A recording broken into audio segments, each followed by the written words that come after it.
So this is when you can see this let's call it hypocrisy and utmost right populism of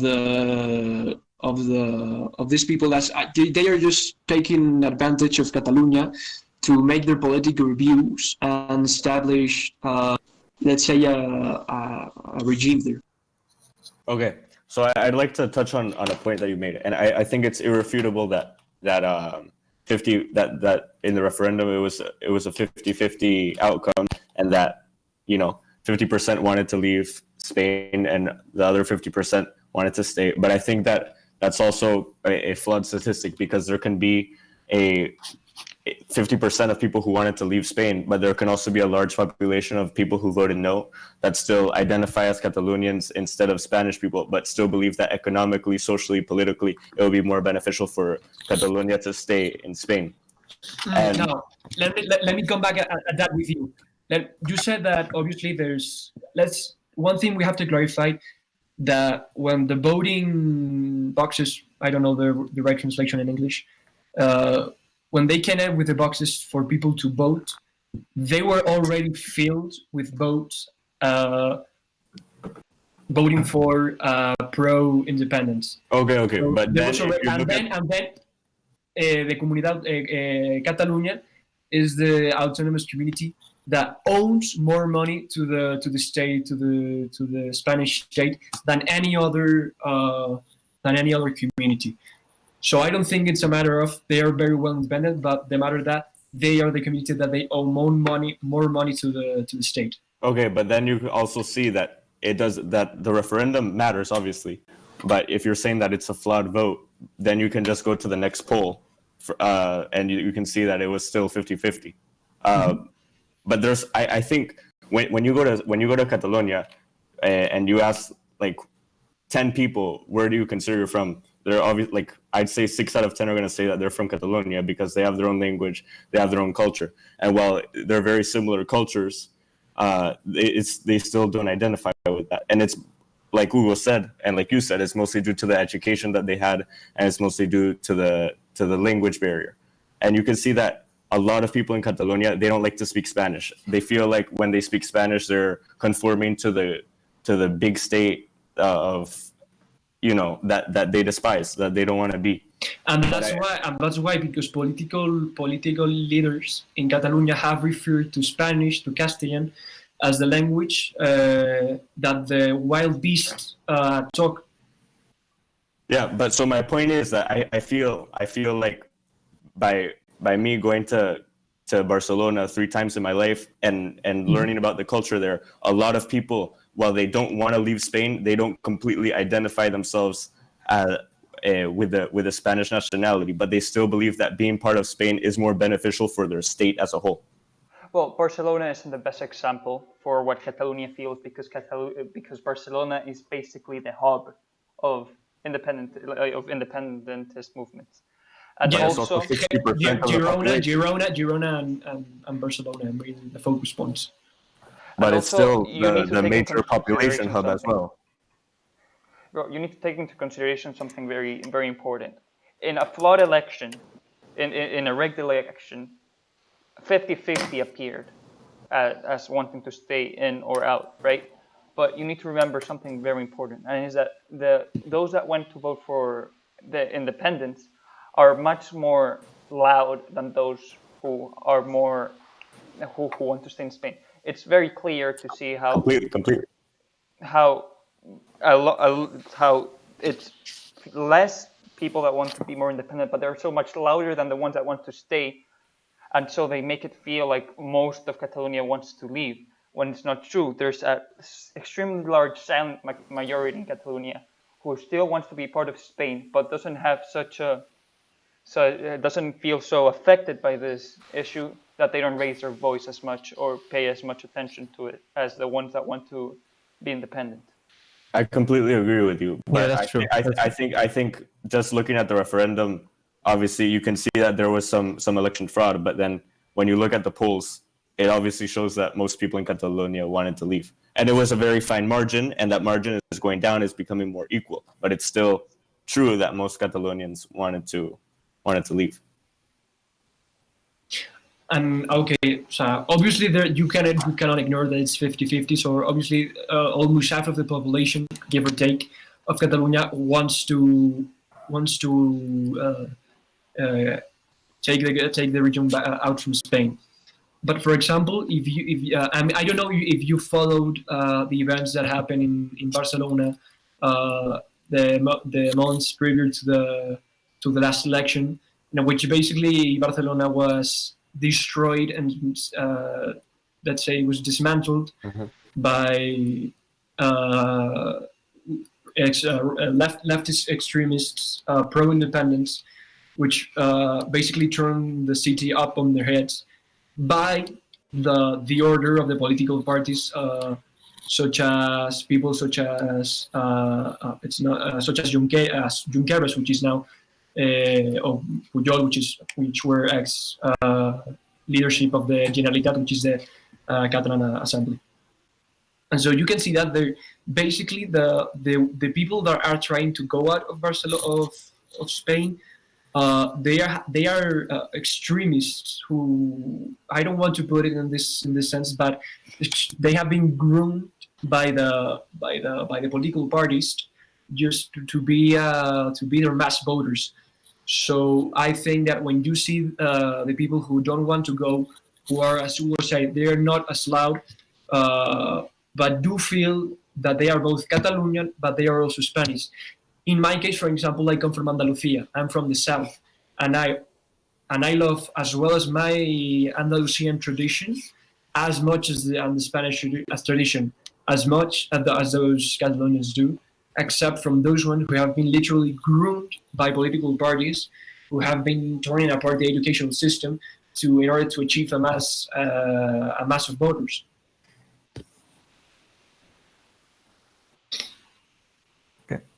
So before we move on to the economy of Spain, and as Hugo brought up before, COVID-19, that I want to ask one final question. We've seen that throughout recent time and modern times, the relationship between Catalonia and the rest of Spain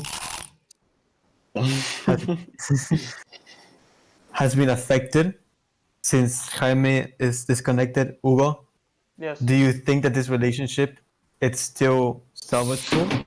Between Catalonia and Spain? And if to do so, yeah, and if to move forward, what is the first step that needs to happen?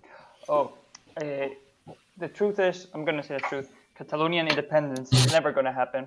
Not going to have very, very small chance, because first of all, it would be legal. They wouldn't be recognized by the US, by no other nation or anything, and so technically, it's almost impossible for it to happen. So what I think is going to happen is that through time and through political reforms, the education is going to be solved. The public opinion in Catalonia is going to be changed, and slowly but surely, the independence movement is going to die. Second option, they get so into it that a war starts and Spain wins and it becomes part of Spain again. I mean, let's hope we don't come to that drastic options. I'm not as optimist as Hugo, especially with the government we have now, and especially the vice president we have right now, which is Pablo Iglesias, among the 5 vice presidents, which is terrible. And I mean, he is a hard castrist communist. So obviously he sees the political weapon of staying in power by giving the independentists the policies they need. So I wouldn't be as optimistic as you, in the sense that there is a real threat that with this government, which is basically formed by socialists and communists, that there will be no opposition against the independence. Especially in the strange circumstances that we found ourselves in which the state has the perfect opportunity to enlarge itself within Spanish society. Andres, you want to add anything else? Viva España. Arriba España. You always say it wrong. You always say Viva España. Everybody says Viva España. It's Arriba España. Okay. Yes, it's Arriba España.